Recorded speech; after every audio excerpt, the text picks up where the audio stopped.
So I have my data set here where I'm looking at all of these interesting factors. I grabbed the data I want: population, GDP, GDP per capita, world governance indicators, homicide rate, and mean years of schooling.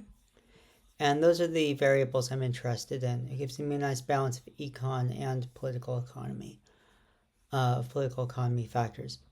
So I'm first asking, how do we expand the G7? And I start by saying, all right, I want a country that's at least no higher corruption than the most corrupt country in the G7, also known as Italy. A larger population than the smallest country by population, which is known as Canada, and a larger economy than Canada too.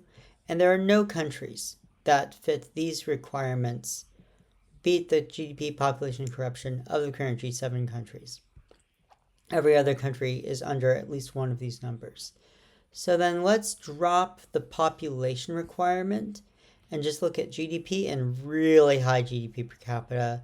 Australia pops up. Australia has a smaller population than the others, but their GDP per capita is extremely high. So that makes sense. Then I said, all right, I want very rich and high mean years of schooling.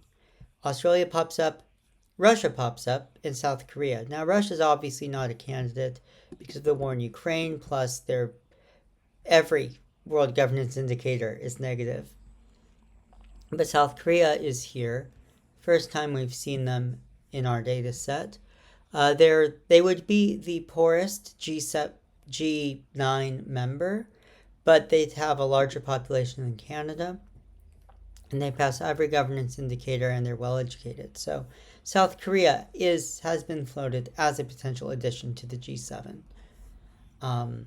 Now, if we said I want low corruption, GE, just looking at our governance indicators needs to be better than the minimum for all. The top candidate ranked by GDP is Spain, and then Australia again. Australia really should be added into the group. Netherlands, Switzerland, Sweden is your typical European democratic countries. And the next one that's not in Europe is Chile. And the next one not in Europe is New Zealand, ranked by GDP, beating all of these metrics. Where is South Korea? South Korea is not on this list. They're worse than the worst for at least one of these metrics. It must be CC. Their corruption is... Oh, hold on. No, not their corruption. I'm trying to figure out which metric it would be. One of their metrics here is significantly worse than one of the existing metrics. Okay. Now, let's say we were to add Australia, South Korea, and Spain to our group's G7. And now I want to find corruption, population, GDP, and GDP per capita. Any possible candidates to add in? Nope. That is a stable group. There are no better countries on all of these 1, 2, 3, 4 metrics than if we add in these three. So the top candidate, as we can see, for adding in the G7 is obviously Australia. The next best is probably South Korea, and then Spain.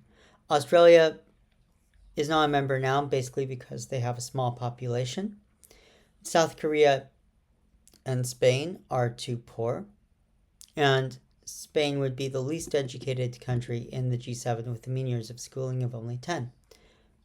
But just behind that of Italy. So I think this is, if you're to expand the G7, do it to these three, and that is the most optimal addition. Have a great day.